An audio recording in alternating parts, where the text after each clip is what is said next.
il y a 2 ans, j'ai alors 32 ans, une merveilleuse petite fille de 1 an. J'aime, ma compagne, j'ai une famille aimante, une vie sociale épanouissante, une carrière professionnelle, merveilleuse, épanouissante. Tout roule, j'ai une passion pour le tango argentin, je vis sur mon petit nuage. Par ailleurs, j'avais été baptisé enfant, mais je suis absolument pas, pratiquant. Au milieu de tout cela, quand tout va bien, j'ai ma compagne qui m'envoie un message me disant qu'elle me quitte avec notre petite fille qui est alors âgée de 1 an, qui part à 800 km avec notre enfant, ne souhaite pas que je puisse la revoir dans les mois qui viennent.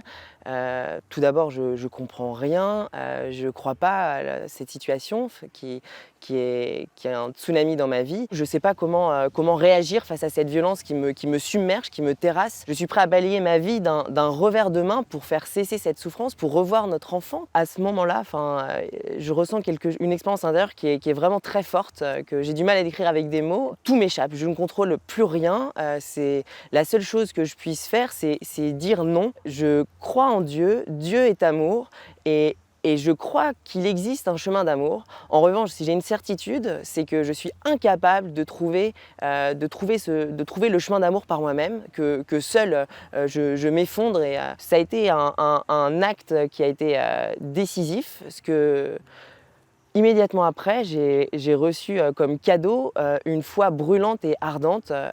J'ai reçu énormément de soutien. J'ai eu la chance d'avoir des personnes bienveillantes autour de moi. Une amie m'avait proposé d'aller prier avec elle, donc je savais pas vraiment prier, j'avais plutôt fondu en larmes qu'autre chose, je savais faire que ça à cette époque. J'ai eu le sentiment de vraiment vivre un véritable cœur à cœur avec Dieu. Je pense qu'au moment le plus difficile de ma vie, rétrospectivement, c'était une prière la plus primitive qui soit. Ça ressemblait davantage à un cri de désespoir, de souffrance, un au secours, Seigneur, tout vacille et il n'y a rien qui est fixe, il n'y a rien qui est solide sur lequel je puisse m'appuyer.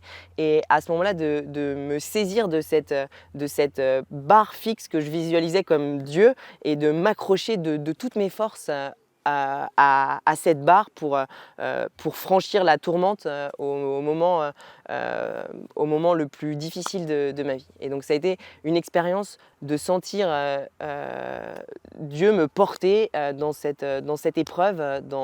Et par la suite, ça a été répété, hein. Pendant les mois qui ont suivi, j'ai vraiment eu le sentiment de vivre ce profond cœur à cœur avec Dieu, par le visage incarné de toutes les personnes qui m'ont apporté de la chaleur, de l'amour, du soutien.